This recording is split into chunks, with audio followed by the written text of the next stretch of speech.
ओम नमः शिवाय। नमस्कार दोस्तों, स्वागत है आप सभी का आपके अपने YouTube चैनल खुशहाल ज़िंदगी में। दोस्तों, आज की वीडियो में हम बात करेंगे ज्येष्ठ मास में आने वाली सबसे महत्वपूर्ण पर्व निर्जला एकादशी व्रत के बारे में। हिंदू धर्म में एकादशी व्रत को विशेष महत्व दिया गया है। इस व्रत में भगवान विष्णु की पूजा आराधना की जाती है। एकादशी व्रत को धारण करने से सभी प्रकार की मनोकामनाएं पूर्ण होती हैं तथा भक्त को भगवान विष्णु की कृपा सहजता से प्राप्त होती है और मोक्ष के द्वार खुलते हैं। सभी तिथियों में एकादशी तिथि को सबसे महान तिथि माना गया है तथा एकादशी को व्रत राज माना गया है।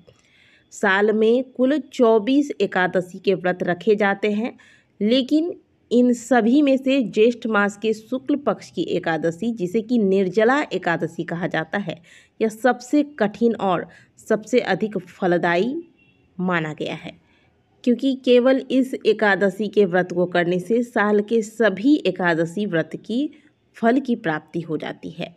यानी कि जो लोग साल में पूरे 24 एकादशियों के व्रत नहीं रख पाते हैं, उन्हें निर्जला एकादशी के व्रत को धारण करने से पूरे साल की एकादशी का फल प्राप्त होता है।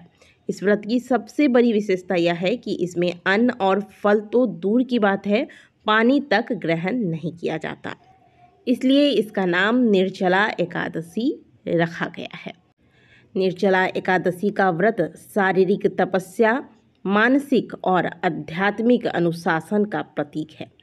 इस दिन व्रत करने वाले व्यक्ति को अपने भीतर संयम, श्रद्धा और भक्ति का समुच्चय लाकर भगवान विष्णु की उपासना करनी होती है।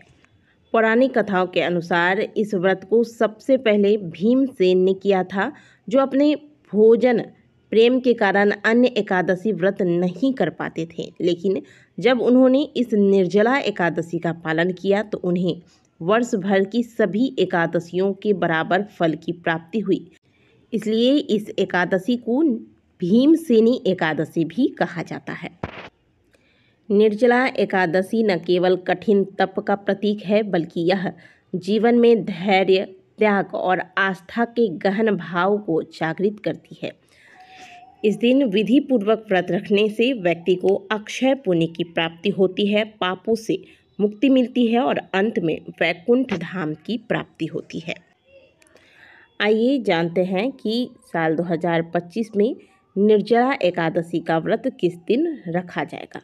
वैदिक पंचांग के अनुसार निर्जला एकादशी तिथि इस वर्ष 6 जून को देर रात 2:15 से शुरू होगी, जो कि अगले दिन 7 जून को सुबह 4:47 तक रहेगी।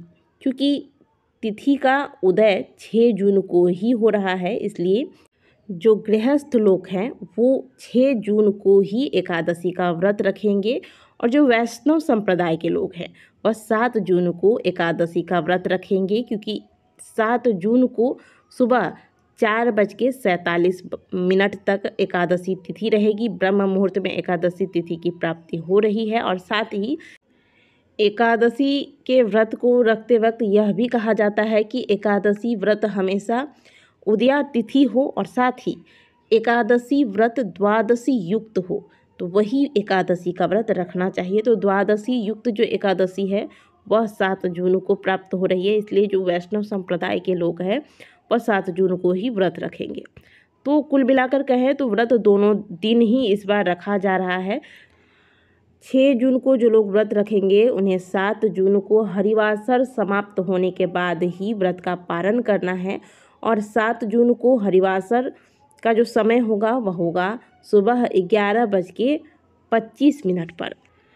और जो लोग 6 जून को व्रत रखेंगे उनके लिए व्रत के पारण का शुभ मुहूर्त होगा 7 जून दिन शनिवार दोपहर 1:44 से लेकर दोपहर 4:31 तक। तो जो लोग 6 जून को व्रत रखने वाले हैं उनका व्रत बहुत लंबा चला जाएगा, क्योंकि निर्जल व्रत है, इसीलिए इतना लंबा व्रत आप नहीं रख पाएंगे। और यहाँ द्वादशी युक्त एकादशी की भी बात ध्यान में रखनी होगी, क्योंकि शास्त्र यही कहता है कि एकादशी व्रत वही पुण्यदायी होता है जो द्वादशी युक्त हो। तो मेरी माने तो कुल मिलाकर मैं आपको यही कहूँगी कि आप 7 जून को ही एकादशी का व्रत धारण करें। इसी दिन वैष्णव संप्रदाय के लोग भी निर्जल एकादशी के व्रत का पालन करेंगे। भले ही 6 जून को एकादशी की प्राप्ति हमें दिन रात दोनों समय हो रही है, लेकिन यह द्वादशी युक्त एकादशी नहीं होगी। और शास्त्रों की माने तो द्वादशी युक्त एकादशी ही पुण्य फलों की प्राप्ति कराती है। दशमी युक्त एकादशी के व्रत को धारण करने से जो भी आपने एकादशी के व्रत से अभी तक पुण्य प्राप्त किया था वह सभी पुण्य क्षय हो जाता है। तो 7 जून को ही हर तरह से निर्जल एकादशी का व्रत रखना सही होगा, क्योंकि व्रत के पारण का भी समय आपको ध्यान में रखना होगा। 6 जून को यदि आप व्रत करते हैं तो आपको व्रत का पारण 7 जून को दोपहर में हरिवासर समाप्त होने के बाद करना है, जो कि बहुत लंबा व्रत हो जाएगा आपका। यह व्रत निर्जल रखा जाता है। हो सकता है कि आपको बीच में परेशानियां हो, इसीलिए 7 जून को ही यह व्रत आप रखें। और जो लोग 7 जून को व्रत रखेंगे उन्हें व्रत का पारण द्वादशी समाप्त होने से पहले कर लेना है। 7 जून को जो निर्जल एकादशी व्रत रखा जाएगा उस व्रत के पारण का शुभ मुहूर्त होगा 8 जून सुबह 5:23 से लेकर सुबह 7:17 तक। निर्जल एकादशी में पानी कब ले सकते हैं ये भी जान लेते हैं। व्रतधारी व्यक्ति को पूजा के समय 3 बार आचमन करना होता है। इसमें आप थोड़ा सा जल ले सकते हैं।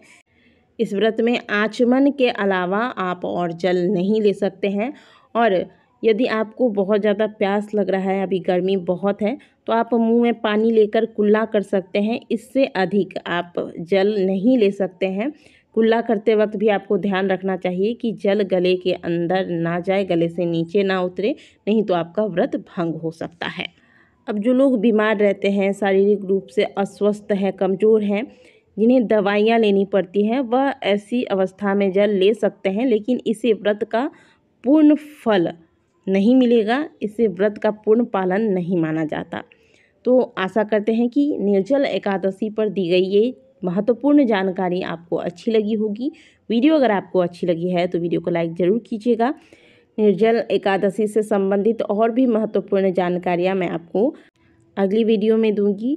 तब तक के लिए ओम नमः शिवाय, हर हर महादेव।